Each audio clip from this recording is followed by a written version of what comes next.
très heureux de vous accueillir ici dans cette région PACA Sud, dans cette région monde finalement, 5 millions d'habitants, des métropoles importantes dans lesquelles les inégalités sont ancrées, sont fortes, dans lesquelles la précarité est elle aussi trop ancrée et pour lesquelles il est nécessaire de poursuivre et d'élaborer, de développer des réponses de logement abordables. Nous sommes un réseau dynamique qui innove au service des personnes logées. Tout le programme de ces rencontres nationales est construit autour des échanges et du partage.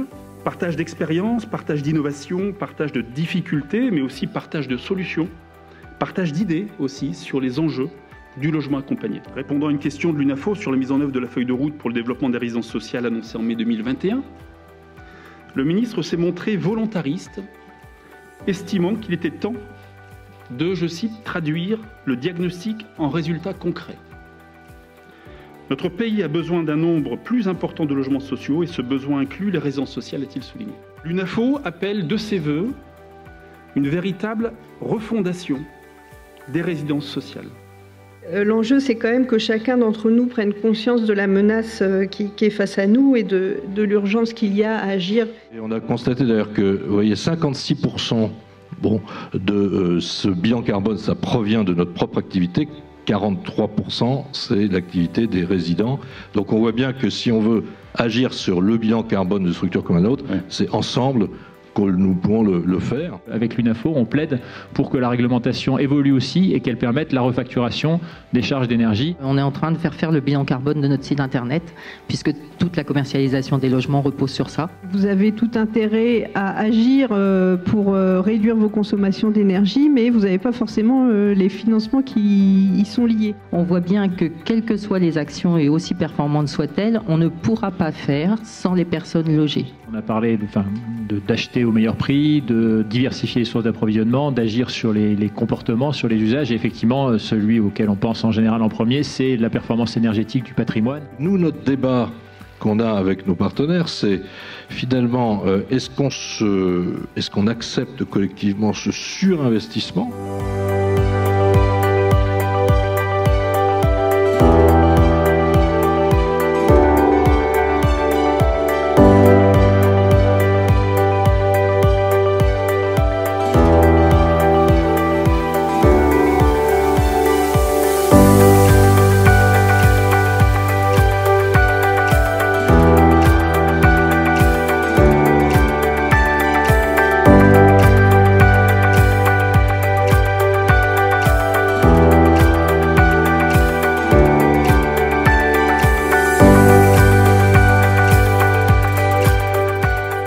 Qu'est-ce que c'est qu'un bilan socio-économique? C'est une comparaison des coûts et des bénéfices engendrés par chaque résidence. Et clairement, ce qui intéresse un élu, on va être un petit peu cash, c'est le développement de son territoire.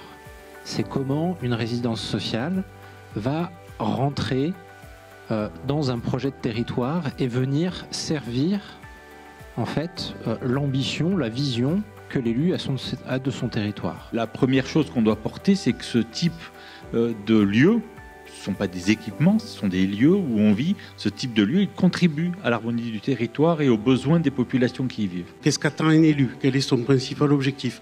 Quand on est élu, le principal objectif, c'est de résoudre le problème des gens qui sont sur votre territoire. Voilà ce que c'est que la résidence sociale. C'est aussi tout le secteur d'accompagnement public qui, s'ils étaient dans le parc social traditionnel, rencontreraient des difficultés, poseraient des difficultés à l'environnement. Et la résidence sociale, c'est un acteur de proximité avec un interlocuteur dédié que le maire peut aller voir. J'ai un problème, paf, je vais voir mon interlocuteur direct. Dès qu'un élu est confronté finalement à la misère humaine ou à un certain nombre de dysfonctionnements et de besoins très criants, qu'il se met en mouvement et là il retrouve en face de lui ses acteurs traditionnels, ceux du monde associatif, les bailleurs sociaux plutôt pour la partie maîtrise d'ouvrage et l'association plutôt pour la partie gestion.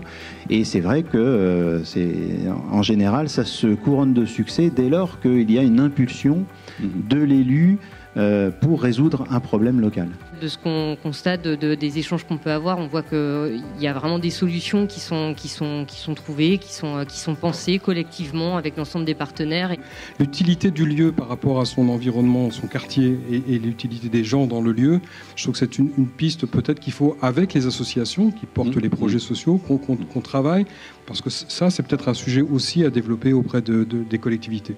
Le sujet de l'urgence du modèle économique est évidemment revenu très, très fortement avec le sujet de la crise de l'énergie, mais aussi bien d'autres sujets à moyen ou long terme.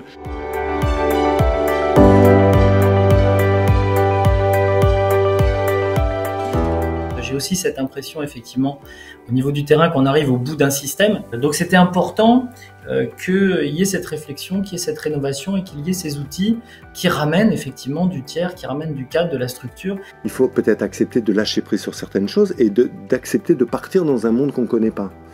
Moi j'utilise beaucoup, je viens du théâtre, j'utilise beaucoup l'expression « supprimer l'enjeu pour aller dans le jeu ». Et même aussi peut-être dans notre rapport avec les personnes, dans le rapport avec les personnes concernées avec qui on travaille, de pouvoir leur dire, écoutez, on va essayer quelque chose ensemble. Est-ce que vous êtes d'accord pour qu'on essaye quelque chose? L'idée là, c'est plutôt de réintégrer la personne, ou de l'intégrer, ou juste de s'apercevoir qu'elle est dans une position de citoyenne, et de lui dire, eh ben, en fait, tu peux participer avec nous au changement social. Et là, on retrouve la définition du travail social. Il y a aussi des freins en fait à lever, et essayer de travailler plutôt la question de la professionnalisation. Comment on arrive à travailler cette professionnalisation en faisant bouger s'il faut pour permettre des rencontres avec le terrain. J'ai eu à cœur depuis 2 ans en fait qu'on rapproche beaucoup l'UNAFO et l'Union sociale pour l'habitat. D'ailleurs maintenant on porte des actions de lobbying ensemble, alors sur l'énergie par exemple, mais au-delà de ça. Parce qu'évidemment on n'a pas la même position entre propriétaire et gestionnaire, mais je pense que quand même il faut qu'on soit pas simplement dans une interface contractuelle, qu'on soit vraiment justement dans une ambition partagée sur les besoins, sur la capacité à faire passer nos projets. Et donc c'était aussi l'idée de rapprocher nos 2 fédérations pour qu'aussi les pouvoirs publics comprennent qu'on veut que le logement accompagné soit vraiment dans les grandes ambitions du logement social demain. Il y a un travail d'éducation presque à faire sur l'ensemble des autorités pour leur faire comprendre que la résidence sociale, elle coche plein de cases.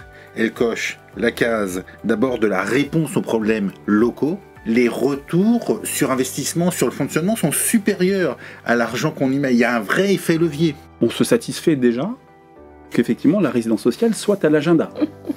Et c'était effectivement un point de départ qui est important. Bon, au-delà de ça, aujourd'hui, il faut quand même bien avouer que le bilan crée des attentes plutôt. Nous constatons quoi?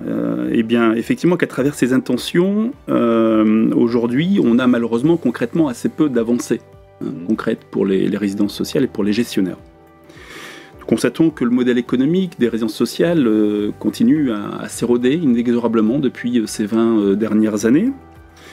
On constate également que ce modèle économique, il est intenable et il est aujourd'hui même en danger immédiat face à la crise des énergies. Là, l'urgence énergétique et la hausse des charges imposent ça. Il y a des réhabilitations lourdes, mais il y a plus globalement un grand plan de rénovation à faire très très rapidement, et pas que les passoires thermiques financés par le plan de relance. Il faut aller vraiment sur toutes les catégories énergétiques avec des changements même énergétiques, des panneaux solaires, de la géothermie, enfin des énergies décarbonées derrière.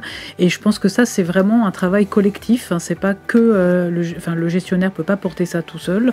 Donc c'est un travail entre les bailleurs, le gestionnaire, l'État pour vraiment travailler sur ce plan. Et je suis sûre qu'on a l'énergie et les compétences en fait et la technologie aussi pour réussir ça.